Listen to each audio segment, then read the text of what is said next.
You will own nothing, and you will be happy. Just 9 words. 9 simple words that have echoed through the digital corridors of the internet, morphing from a curious prediction into something else. Something that feels less like a possibility and more like a warning. What if that phrase isn't just a thought experiment?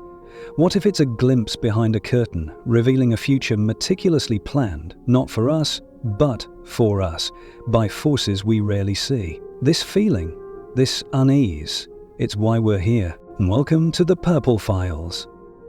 Today we're pulling at the threads of perhaps one of the most pervasive, most unsettling phrases of the 21st century. A phrase whispered in conspiracy forums, debated in headlines, and linked to some of the most powerful organizations on the planet. Own nothing, be happy. It sounds almost utopian, doesn't it? A world free from the burden of possessions, streamlined for convenience. A world delivered by subscription, managed by algorithms, optimized for efficiency. But beneath that sleek, frictionless surface, questions fester. Happy by whose definition? Convenient? At what cost? If you own nothing, who does own it all? And more importantly, who owns you? This isn't just about a catchy slogan, it's about the convergence of technology, economics, and power. It taps into deep-seated anxieties about control, about surveillance, about the erosion of personal freedom disguised as progress.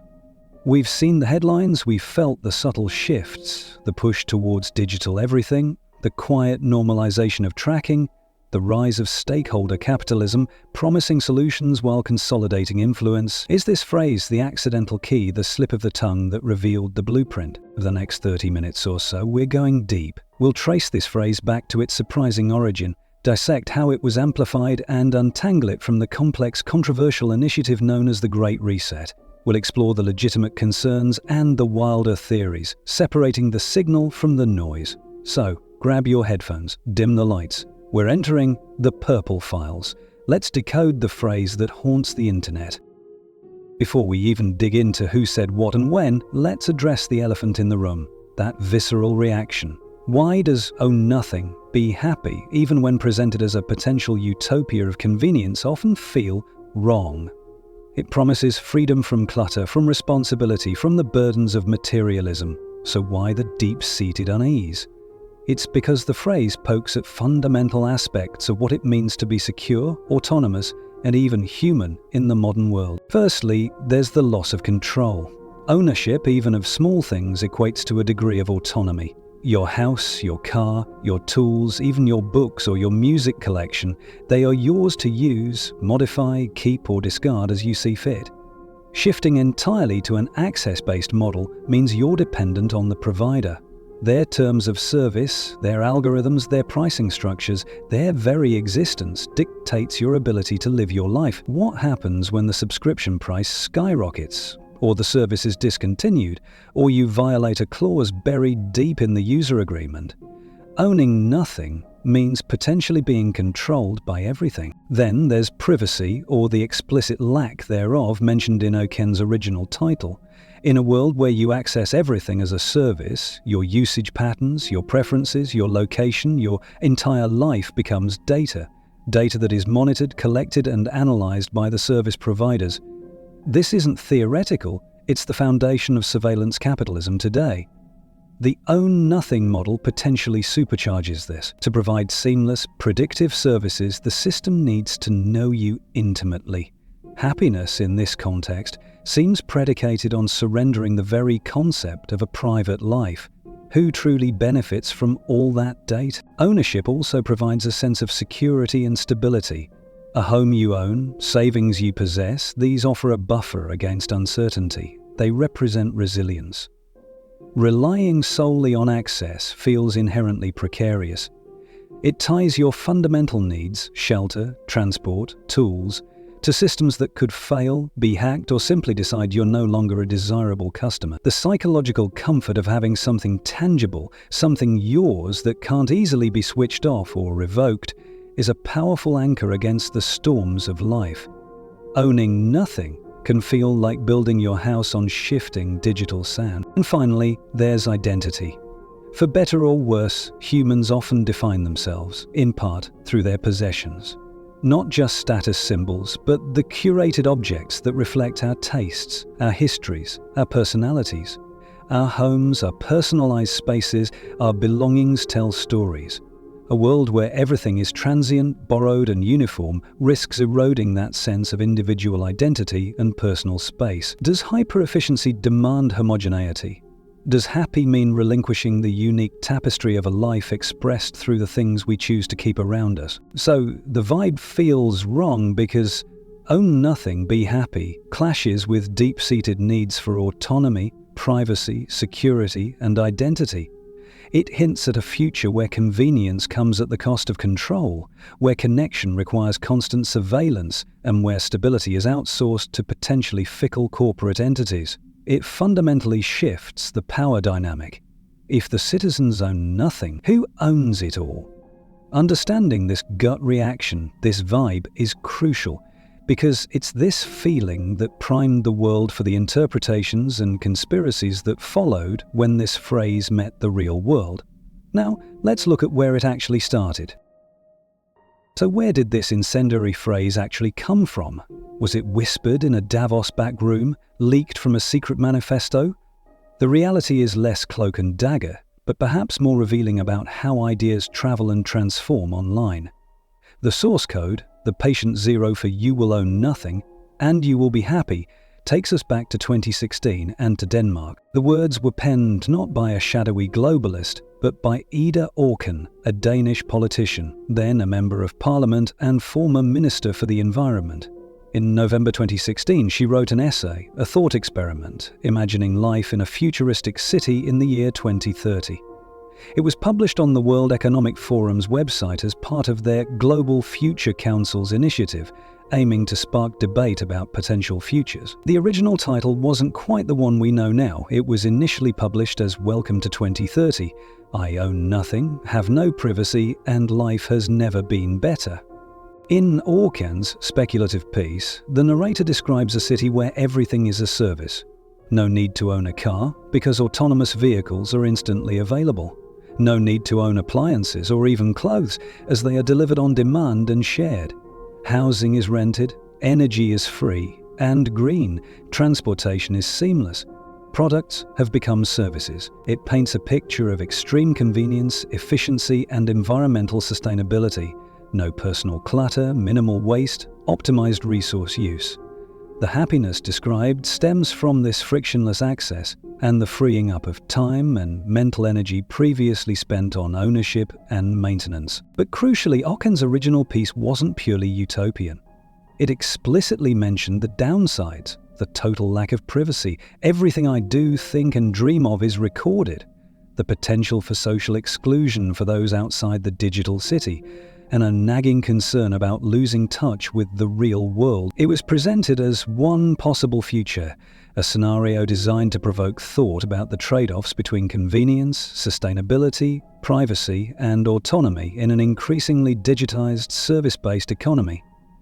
It wasn't a policy proposal or a declaration of intent from the WEF itself, but rather a contributed perspective. The WEF later republished the article under different headlines, including the now infamous shortened version, often paired with a promotional video showcasing the potential benefits.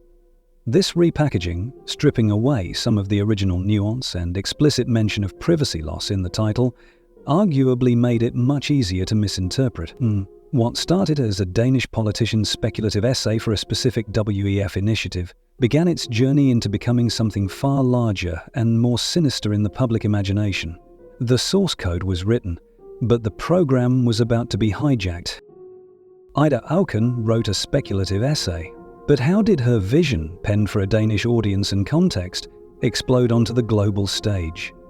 The answer lies with the platform that published it, the World Economic Forum, or WEF.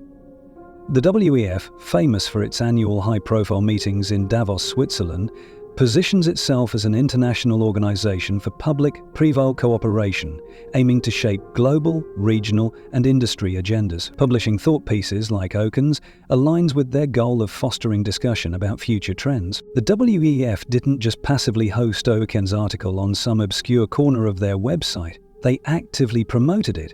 It appeared on their main site, was pushed through their social media channels, and, significantly, was adapted into a short promotional video. This video, often featuring smiling individuals enjoying the purported benefits of a service-based life, presented a much glossier, less nuanced version than Auken's original text.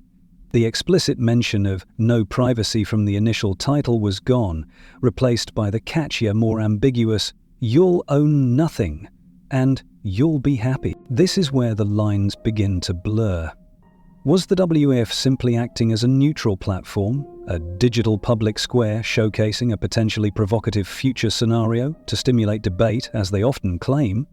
Or, by repackaging and promoting the most utopian aspects under that specific, simplified headline, were they implicitly endorsing this vision? Critics argue the WWF's amplification, especially through the slick video, transformed Auken's nuanced thought experiment into something that looked like a desirable, WEF-proved future.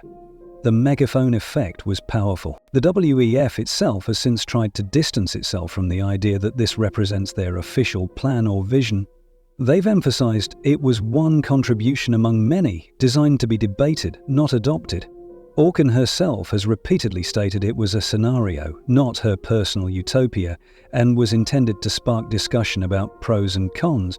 However, in the volatile ecosystem of the internet, context is often the first casualty. The association was made: WEF plus own nothing, be happy. Whether intentional marketing or clumsy communication, the WEF's promotion of this specific framing provided fertile ground.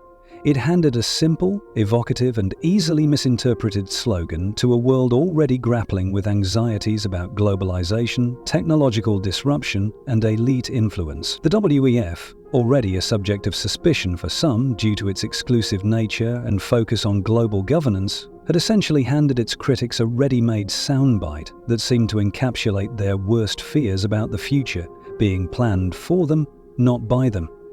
The stage was set for this phrase to connect with even bigger ideas.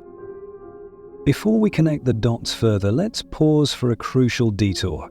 We've mentioned the World Economic Forum, the WEF, as the amplifier.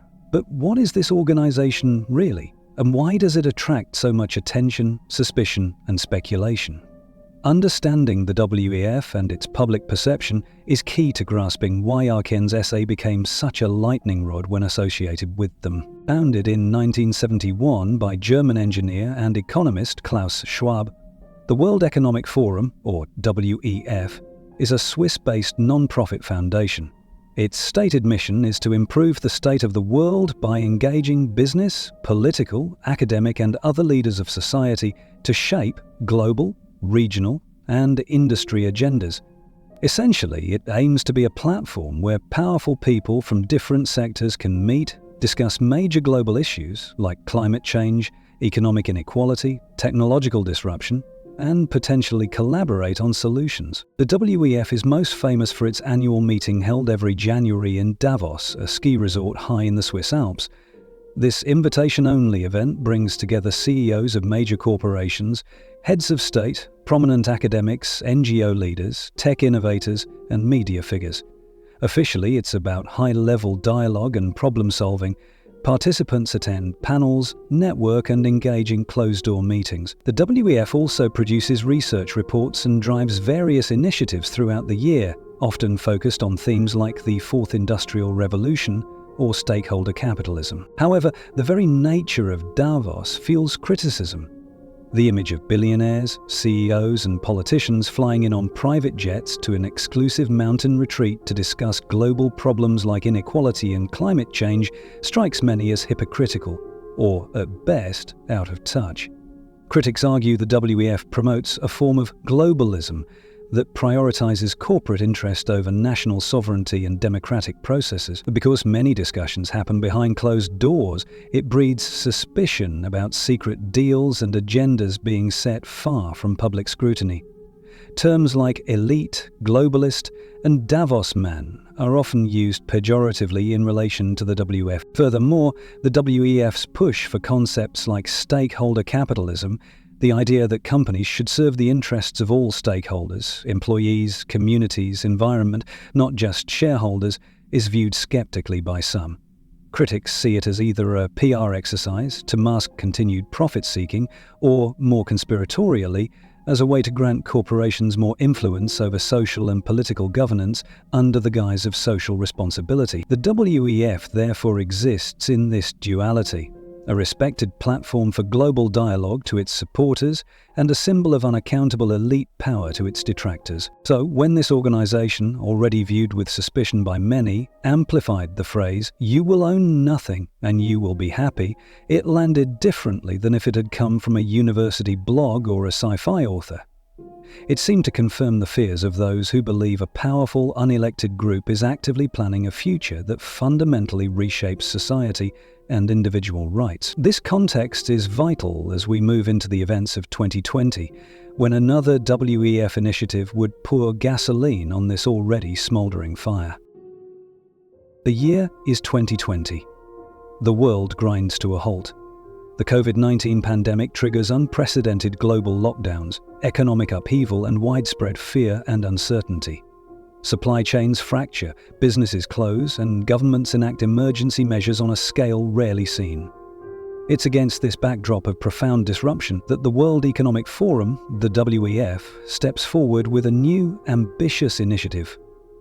The Great Reset. Launched in June 2020 by the WEF in partnership with Prince Charles, now King Charles III, and others, the Great Reset was framed as a unique window of opportunity presented by the pandemic.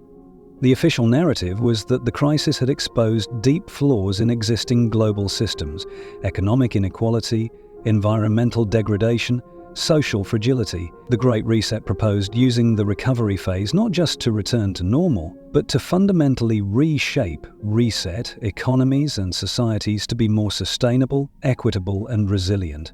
Key themes included greener energy, fairer economies, and smarter technology. On the surface, the goals sounded laudable to many who wouldn't want a greener, fairer world. The WEF talked about investing in sustainable infrastructure, reforming social contracts, and harnessing the fourth industrial revolution for good. However, the timing, the grand scope, and the source, the WEF already viewed with suspicion, as discussed in Chapter 5, immediately set off alarm bells for others. The idea of using a global crisis to enact sweeping, systemic changes decided by a relatively small group of global elites felt inherently undemocratic and opportunistic to critics. And, crucially, this is where the "own nothing, be happy" phrase roared back into the conversation, now supercharged. Critics immediately connected the dots. The Great Reset, they argued, wasn't just about green energy or fair wages. It was the implementation plan for the future, described in Auken's essay. Owning nothing was presented not as a thought experiment, but as the intended outcome of the reset, a world where private property is abolished, individual autonomy is surrendered, and citizens become dependent on globally managed systems controlled by the very elites promoting the reset. The WFF's past promotion of Auken's idea was presented as Exhibit A. The ambiguity of the Great Reset messaging didn't help. Phrases like "build back better," used by various leaders, not just the WEF and the WF, own talk of fundamentally changing capitalism, could be interpreted in vastly different ways. Was it an opportunity for positive, necessary evolution? Or was it an omen? A coded announcement of a planned future that dismantled traditional ways of life, liberty, and ownership under the guise of crisis response. For a growing number of people online, the answer was clear, and it was deeply alarming. The convergence of the pandemic's fear and uncertainty, the WEF's controversial reputation, the ambitious Great Reset initiative, and the haunting spectre of "you will own nothing and be happy" created a perfect storm. The ingredients were now assembled for a potent conspiracy theory to take hold and spread like wildfire. We've seen the ingredients. Ida Auken's 2016 essay, The WEF's Amplification, the organization's controversial reputation, the backdrop of the pandemic, and the launch of the Great Reset. But these elements didn't spontaneously combust into a global conspiracy theory. They were actively mixed, interpreted, and connected, primarily within online communities, alternative media ecosystems, and spaces skeptical of mainstream institutions and narratives. The process often involved stripping away context and nuance. Auken's piece, originally presented as a speculative scenario with acknowledged downsides, like the loss of privacy, was reframed as a literal blueprint, a desired end state intentionally planned by the elites. The WEF claim that it was just one possible future scenario among many, was dismissed as deceptive PR. The key phrase, "you will own nothing and you will be happy," was extracted and treated as the core tenet, the undisguised admission of the true goal. The Great Reset provided the perceived how and when. Launched amidst the global pandemic crisis, it was interpreted not as a response to the crisis, but as the reason for the crisis, or at least its deliberate exploitation. Commentators and online sleuths drew lines often presented on literal or metaphorical conspiracy boards, connecting WEF statements, Klaus Schwab's writings, especially his book COVID-19: The Great Reset, government pandemic responses like lockdowns and economic stimulus, and the "own nothing" phrase. The narrative became the pandemic was used or manufactured to justify the Great Reset, whose ultimate aim was to impose the "own nothing" world. Online platforms became crucial incubators and accelerators. Social media algorithms, designed to maximize engagement, often prioritized sensational and emotionally charged content. Memes featuring the phrase, videos exposing the agenda, and forum discussions dissecting WEF documents spread rapidly. Echo chambers formed, where users primarily encountered information confirming their suspicions, reinforcing the narrative and insulating it from external criticism. The sheer repetition of the phrase and its associated claims lent them an air of credibility within these circles. This brewing process tapped into pre-existing anxieties and distrust: fear of losing personal freedom and autonomy, suspicion of powerful, unelected international bodies like the WEF, concerns about technological surveillance, and worries about economic instability. The "own nothing, be happy" / Great Reset narrative offered a seemingly coherent, albeit frightening, explanation for complex and unsettling global events. It provided identifiable villains, the Davos elite, Schwab, and a clear, tangible threat, the loss of ownership and freedom. Thus, a speculative essay from 2016, amplified by the WEF and turbocharged by the pandemic and the Great Reset initiative, was actively interpreted, simplified, and woven into a powerful conspiracy narrative. The brew was complete, ready to be served widely across the internet and beyond. But what exactly does this fully formed conspiracy theory claim? So, what does the fully formed conspiracy theory, built from these mixed ingredients, actually claim? When someone online or in conversation brings up the "own nothing, be happy" agenda linked to the Great Reset, what specific beliefs are usually underpinning their concern? It's often a constellation of interconnected ideas, painting a picture of a deliberate, top-down restructuring of society. At its core, the theory asserts that "you will own nothing and be happy" is not a thought experiment, but a literal policy goal, actively pursued by a powerful global elite. This elite is often vaguely defined, but typically centered around figures associated with the World Economic Forum, WEF, particularly Klaus Schwab, along with influential billionaires, certain politicians, and international organizations. They believe this isn't just speculation, it's a concrete plan, often referred to as Agenda 2030, linking it incorrectly to the UN's Sustainable Development Goals, or simply the agenda. The Great Reset, launched during the pandemic, is seen as the primary vehicle for implementing this agenda.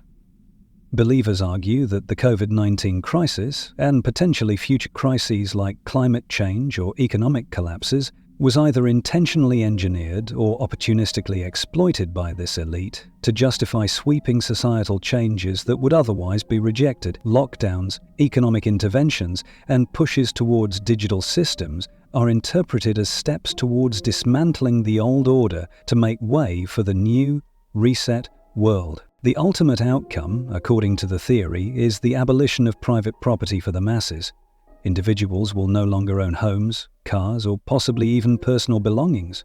Instead, everything will be accessed as a service, provided either by the state or, more likely, by large corporations collaborating with the elite. This shift is believed to create a state of total dependence, stripping citizens of their autonomy and resilience. Control over access becomes the ultimate form of power. The "and you will be happy" part is often interpreted as the most insidious element.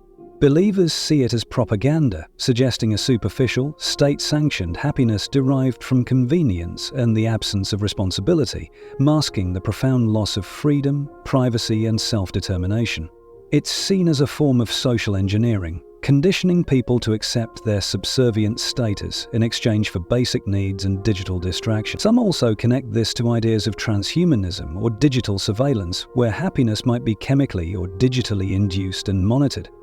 Finally, this core conspiracy often intertwines with other narratives.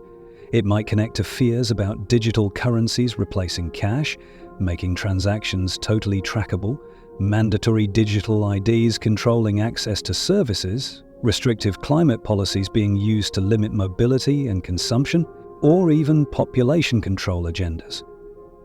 The "own nothing" future is seen as the linchpin holding together a broader push towards a centralized, technocratic, global governance system where individual rights are subordinate to the collective as defined by the elite. This, in essence, is the crystallized conspiracy theory, a deliberate elite plan using crises via the Great Reset to abolish private ownership and create a dependent, controlled populace under the guise of convenience and happiness. Now that we understand the claim, let's examine the evidence presented for it and the counter-arguments. We've outlined the conspiracy theory that crystallized around "you will own nothing and be happy" and the Great Reset. Now, let's rigorously examine its core claims against verifiable facts and context. How much of this narrative holds up under scrutiny?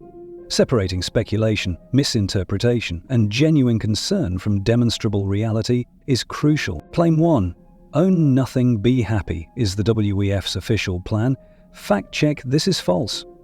As established in Chapter 3, the phrase originated in a 2016 speculative essay by Danish politician Ida Auken, published by the WEF, but not as WEF policy.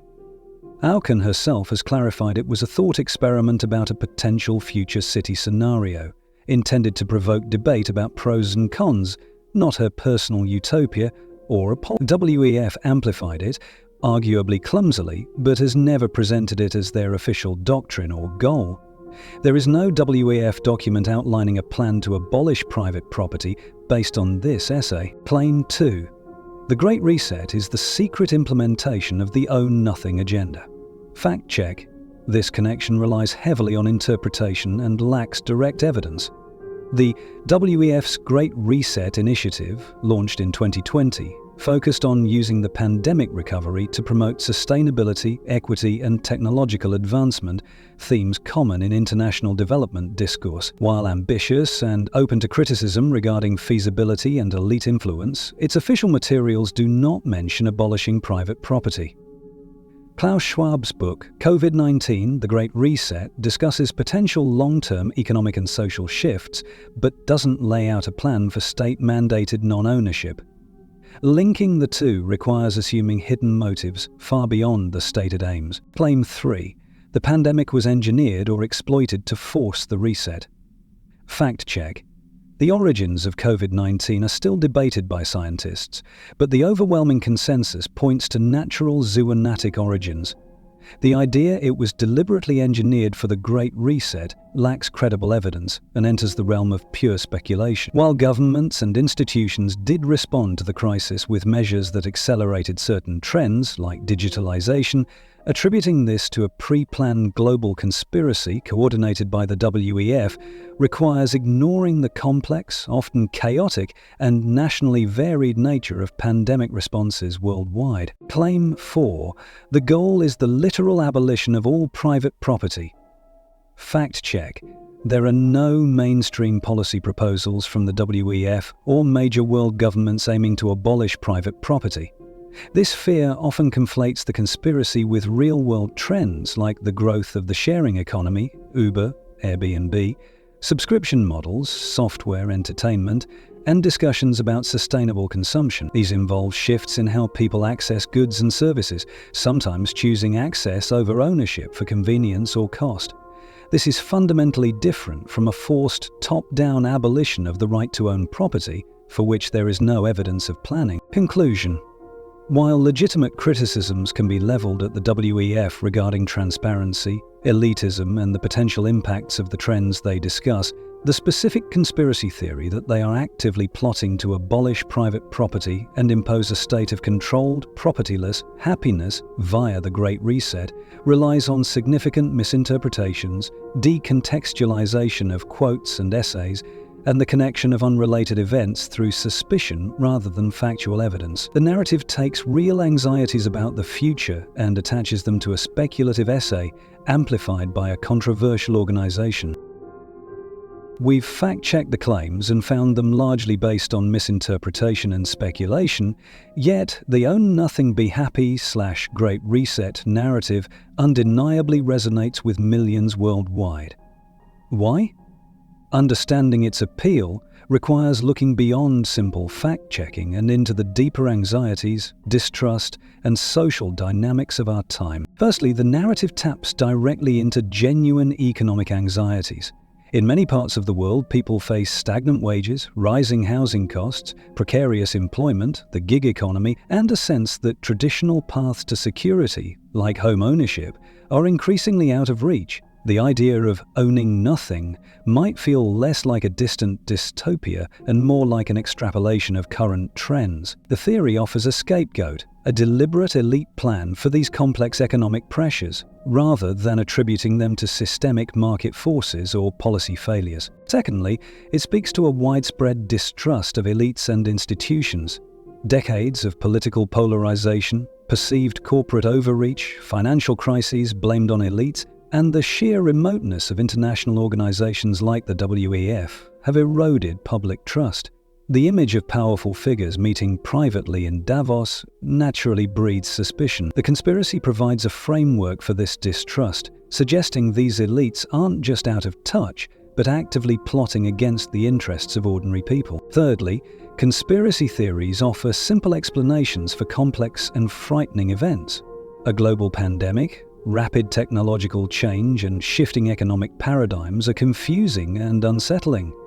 The Great Reset agenda narrative provides a single, overarching cause and effect story with clear villains and a clear motive: total control via non-ownership. This perceived clarity can be psychologically comforting, offering a sense of understanding and predictability, even if the picture it paints is terrifying. Fourth, believing the narrative can foster a sense of community and empowerment. In online forums and social media groups, individuals who feel marginalized or ignored by mainstream discourse can find validation. Sharing forbidden knowledge and collectively piecing together the truth creates social bonds and a feeling of being part of an enlightened group resisting deception. It transforms passive anxiety into active opposition, which can feel empowering. Finally, the narrative often incorporates kernels of truth, making it seem more plausible. The WEF is an influential gathering of elites. The sharing economy is growing. Technology does pose privacy risks. Klaus Schwab did write about resetting capitalism. Conspiracy theories often weave these factual elements into a distorted framework. Vague and aspirational language used by organizations like the WEF to build back better, stakeholder capitalism, can also be easily twisted to fit a sinister interpretation by those already inclined to be suspicious. It's this potent combination, tapping into real anxieties, leveraging distrust, offering simple explanations, building community, and twisting kernels of truth, that gives the Own Nothing, Be Happy / Great Reset narrative its enduring power and appeal, far beyond the intentions of a 2016 thought experiment. The journey from a speculative essay to a viral conspiracy theory doesn't end in the echo chambers of the internet. Narratives, especially powerful ones that tap into deep-seated fears, inevitably spill over into the real world, shaping opinions, influencing behavior, and sometimes causing tangible harm. The Own Nothing Be Happy / Great Reset conspiracy is no exception. One significant impact is the intensification of political polarization. The narrative has been readily adopted by certain political figures and media outlets, particularly those on the populist right, as a shorthand for perceived globalist overreach. It's used to criticize opponents, frame policies related to climate change or international cooperation as steps towards the dreaded agenda, and rally bases against perceived elite control. This turns complex policy debates into simplistic battles against a shadowy cabal. Individuals associated with the WEF, or even tangentially linked to the concepts, have faced harassment and threats. Klaus Schwab, other WEF figures, politicians attending Davos, and even academics discussing related topics have become targets of online abuse and, in some cases, real-world security concerns. Ida Auken herself reported receiving threats after her essay was misrepresented. This chilling effect can silence nuanced discussion and intimidate individuals. Fear of the Great Reset agenda can obstruct legitimate policy discussions and actions. When proposals for sustainable infrastructure, digital identity systems, even those focused on privacy, or reforms aimed at addressing inequality are immediately framed as sinister steps towards the own-nothing future, it becomes difficult to have rational debates about their actual merits and drawbacks. Progress on pressing global issues can be stalled by widespread suspicion rooted in the conspiracy narrative. The spread of this theory contributes significantly to the broader erosion of trust in established institutions.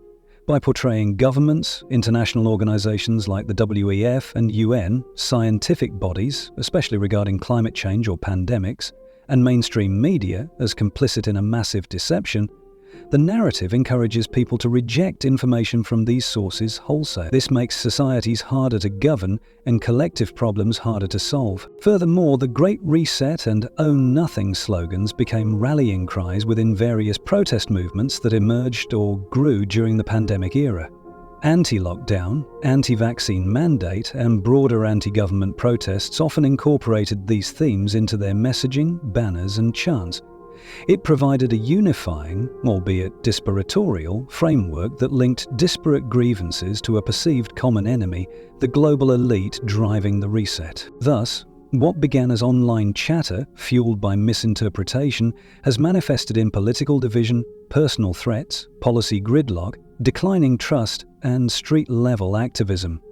It serves as a stark reminder that, in the digital age, narratives, factual or otherwise, have potent real-world consequences.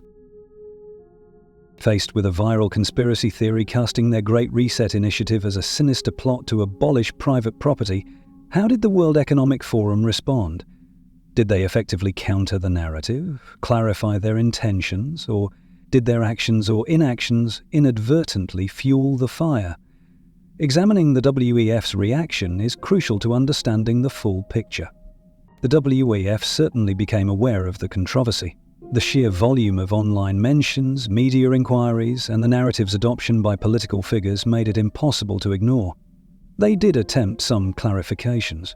On their website and through social media, they tried to distance themselves from the literal interpretation of "you will own nothing and be happy," reiterating that it came from Ida Auken's speculative essay and wasn't WEF. They emphasized the Great Reset's stated goals: sustainability, equity, smarter technology. Klaus Schwab himself addressed the controversies, though often indirectly.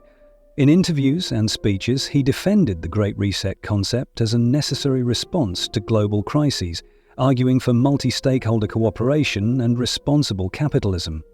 However, these defenses often used the same kind of broad, sometimes jargon-filled language that critics found vague or suspicious, potentially failing to directly appease those already convinced of a hidden agenda. Direct, forceful debunking of the Own Nothing link specifically seemed less frequent than reiterations of the initiative's positive framing. Critics argue the YMFF's response was often too little, too late, and failed to grasp the narrative's power. By initially promoting Auken's essay and video so prominently, even as a thought experiment, they had inadvertently provided potent ammunition to their detractors. Their subsequent clarifications were seen by skeptics as damage control rather than genuine transparency. Furthermore, the WEF's general communication style, often perceived as top-down and elitist, didn't help build trust with a public already wary of global institutions. There's also evidence suggesting a possible shift in messaging strategy. While the WEF hasn't formally disavowed the Great Reset, the terms seem to become less prominent in their communications over time, perhaps replaced by more focus on specific themes like climate action, digital transformation, or health equity. This could be interpreted as a tacit acknowledgement that the Great Reset branding itself had become too toxic and controversial. However, responding effectively to conspiracy theories presents a genuine dilemma. Directly engaging can sometimes amplify the claims, the Streisand effect. Ignoring them allows them to fester and spread unchecked. Finding the right balance between clarification, debunking, and simply focusing on their core mission proved challenging for the WEF. Their response ultimately satisfied few. Critics felt they weren't transparent enough, while supporters might argue they shouldn't have needed to address such outlandish claims in the first place. The WEF's handling of the Great Reset controversy highlights the complex communication challenges faced by influential global organizations in an era of widespread distrust and rapid online information and misinformation spread. Their experience serves as a case study in how framing and response can shape public perception. And so, we reach the end of our deep dive into one of the most pervasive and misunderstood phrases of recent years. You will own nothing, and you will be happy. We've traced its journey from a speculative essay to the heart of a global conspiracy theory, examining its origins, its mutation, and its impact. Let's recap what we've found. The phrase originated not as WEF policy but as a provocative line in Ida Auken's 2016 thought experiment. The WEF amplified it, providing fertile ground for misinterpretation.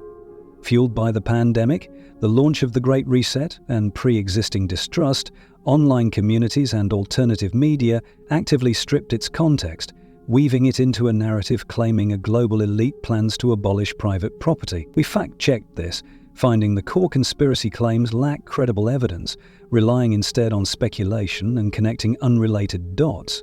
Yet, the narrative resonated deeply, tapping into genuine economic anxieties, distrust of institutions, a desire for simple explanations, and the allure of community.